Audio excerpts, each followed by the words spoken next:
High বন্ধুরা, আজকে কি রান্না করব তার জন্য আমি কেটে নিলাম ফুলকপি। দেখো আমি সব সবজি নিয়ে বসে গেছি এখানে।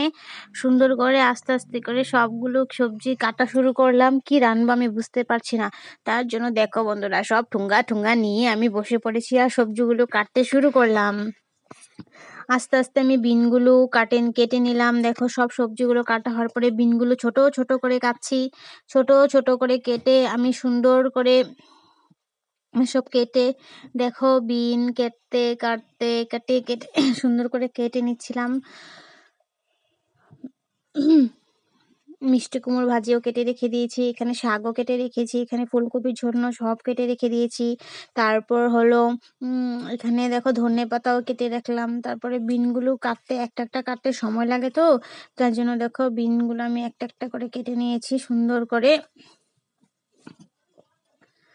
একটু কেটে দাওটা না আবার একটু ধার কম আমার, তার জন্য দাওয়ার আবার ঠ্যাংটা মানে দাওয়ার মানে পাটা থাকে না, সেটাও আবার ভেঙে ফেলেছি আমি। দাওয়ার পাটাও ভেঙে গেছে আমার। দেখতে পেরেছো বন্ধুরা? তো আমি এখানে দাওটা ফেলে রেখে, সবজিগুলো ফেলে রেখে দাওটা ভেবে রেখে ফ্রিজে যেন আমি একটা কি রান্নাঘরটা ফ্রিজে যেন আমি কি আনতে সবজি একটা ভুলে গেছি, চাই আনতে যাব, গিয়ে দেখি মেয়ে যেন ফল খাচ্ছে, ফ্রিজের থেকে নিয়ে আপেল নিতে নিচ্ছিল। তারপর আমি ফলটা সবজি তার মাঝখানে দেখি মেয়ে একটু ডান্স করছে তে সে নাচছে। দেখো বন্ধুরা, খেলছে। আমি স্কুল থেকে এনে তাকে ঘরে বলেছি তুমি খেলতে থাকো বাবা। তারপর দেখো আমি রান্নাটা শুরু করলাম, মাছ ভাজিটা করতে শুরু করে দিলাম। দেখো মাছ বাটিটা আমি হলদি লবণ মেখে রেখে দিয়েছিলাম আগে থেকেই। তারপর দেখো আস্তে আস্তে একটু মাছ আর কি, এসব জিওল মাছ তো তার জন্য অল্প মেয়ের জন্য সিদ্ধ করে এইসব শাক বানাবো। তারপরে এখানে বিন ভাজিও বানাবো, মিষ্টি কুমড় ভাজিও বানাবো, ফুলকপি তরকারিও বানাবো। এখানে ধন্যা বাটা আর পেঁয়াজও কেটে রেখে দিয়েছি।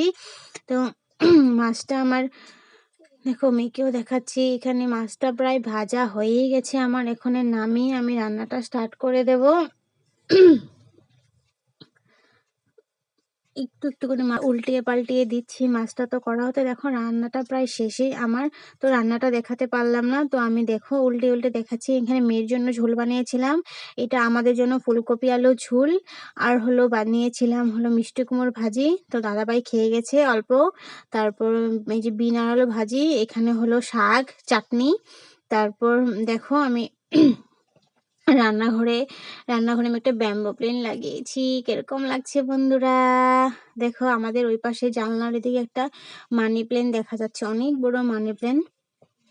তো আমি এগুলো ধরেছি, তো তার জন্য একটু চট করে হাতটা ধুয়ে নিলাম। টাটা, বাই বাই, সবাই ভালো থেকো।